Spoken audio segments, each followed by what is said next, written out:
Ipapaliwanag ng Ombudsman ng ilang opisyal ng gobyerno kaugnay sa pag-aresto kay dating Pangulong Rodrigo Duterte noong Marso.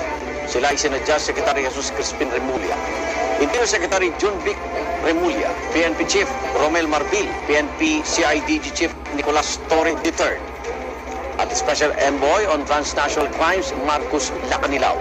Ang utos sa Ombudsman ay kasunod ng rekomendasyon ng Senate Committee on Foreign Relations na imbestigahan at sampahan ng reklamo ang mga nasabing opisyal.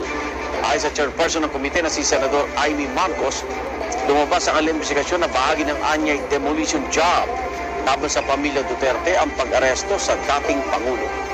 Itinanggi na yan ni Pangulong Bongbong Marcos. 10 araw ang binigay ng Ombudsman sa nabanggit na 5 opisyal para sumagot. Sinisika pa ni GMA Integrated News sa makuha rin ang kanilang mga pahayag.